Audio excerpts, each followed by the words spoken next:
Hi, I'm Joan Howe, and I'm here on Tennessee National Wildlife Refuge. And today's topic we're going to be doing is about my favorite birds. Um, so, somebody who might put out a bird feeder and look at birds out their backyard and just kind of notice them, that's a bird watcher there. But we're going to talk a little bit more about birding, which is kind of the next step up where you actually will start to learn the names of birds and be identifying them. I love birding, looking for them, and I use some tools to help me because the birds fly away, and it's hard to get close to them to identify them. And so one of those is a pair of binoculars. So birders will often be using binoculars, and binoculars help us get a little bit closer view of the birds to be able to identify them. And then a step up from that is even this spotting scope here. And so we use spotting scopes to bring them even closer for a real close-up view for extra identification.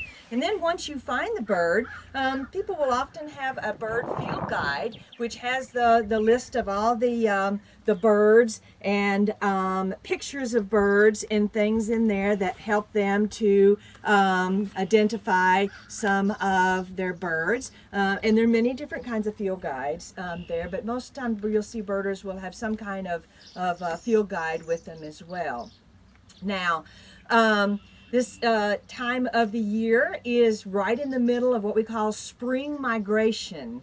During spring migration, the birds are coming up from South America and Mexico, and they are coming into up to North America here. And so they do this seasonally. They usually go north to south, and so in the fall they're usually heading more south to get away from winter areas. But in the springtime they're coming back up north here, and so we are right in the midst of spring migration. It's going to peak around the 1st of May, so we're getting close to peak time here, and a lot of the birds that you are seeing flying around behind me are some of our spring migrants.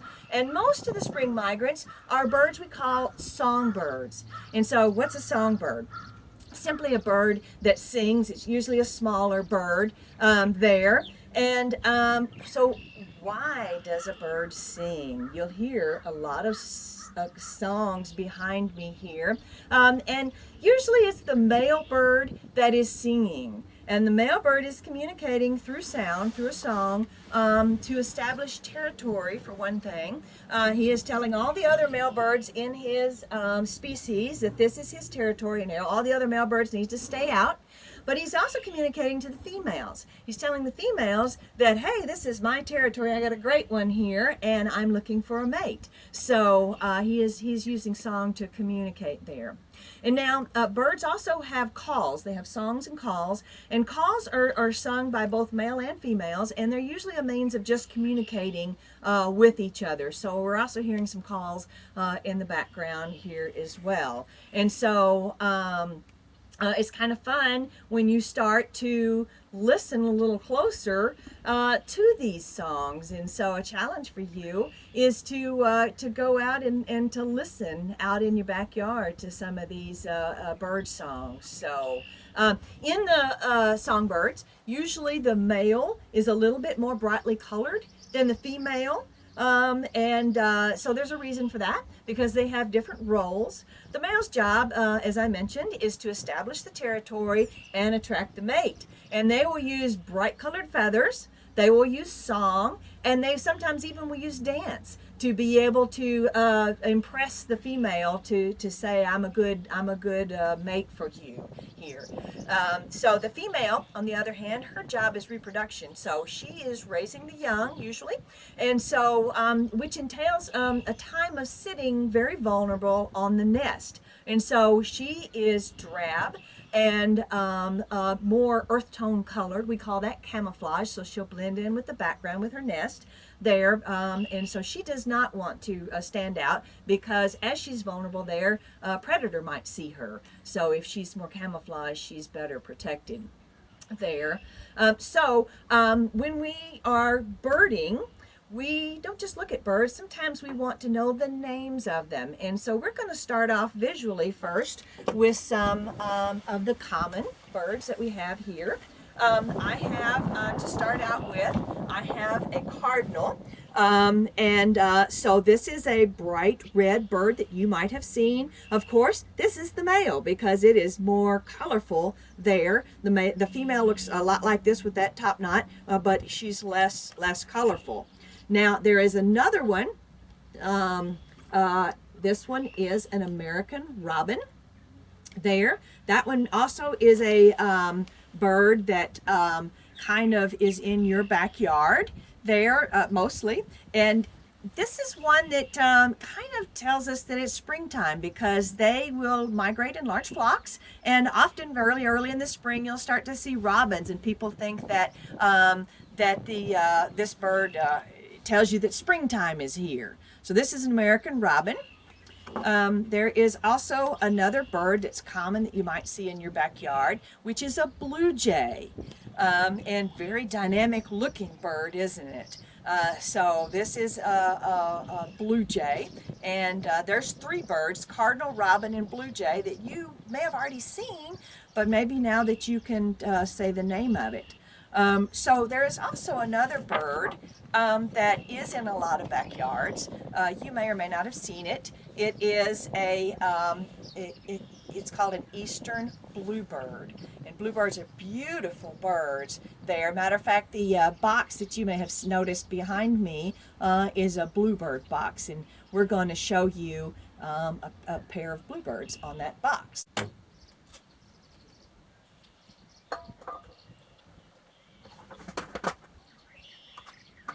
Very cooperative.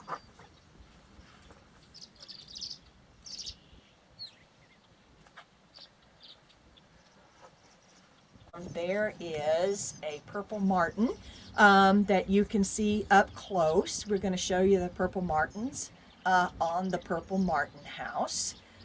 They like to congregate in large flocks and will nest all together there.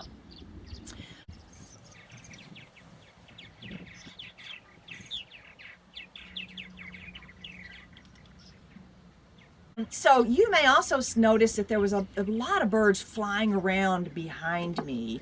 And that bird is a migratory bird. It's probably not one that you're going to see too much in your backyard in big flocks like this, but they love big fields. And so this is a green tree swallow. This is a bird that is actually migrating through. We have a large flock that is migrating through right now, and they're using our fields here and a lot of the insects to do some feeding. And so a lot of the birds that you saw flying behind me are green tree swallows. And so I thought I would just include that one in our birds today.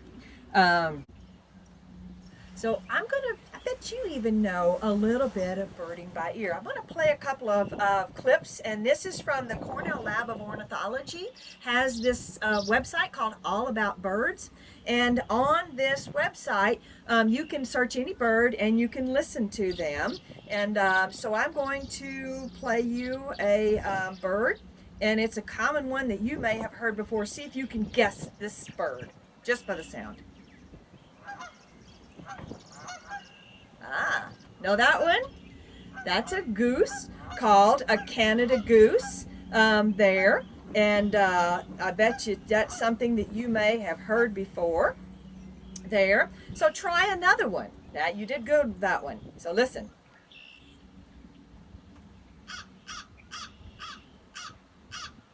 You heard that one before? That's a crow, an American crow. So there's two that I bet you that you were familiar with. So let me teach you a few of your common backyard birds there that we have already talked about.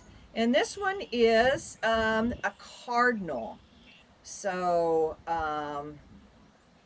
let's see.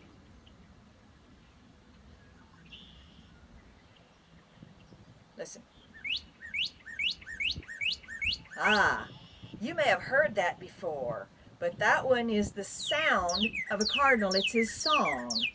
Yeah, so it's kind of purdy, purdy, purdy. So yes, if you've heard that one before, now you may go out and see if you can hear these once we learn a few. So that was the cardinal. So let's try a robin now. An American robin. And let's see if we can't hear this one. Listen.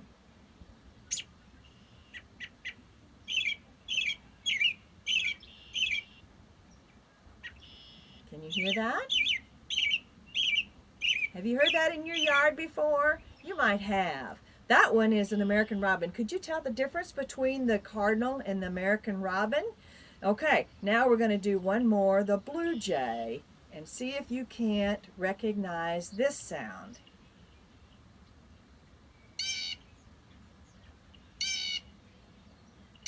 Have you heard that one before? Yeah, so that is all the three different birds that are common to you. And you can go to All About Birds on the Cornell Lab of Ornithology, and you can look for birds and try to listen to their sounds and learn. Matter of fact, I have listed several links on this post that might help you as you do a beginning birding.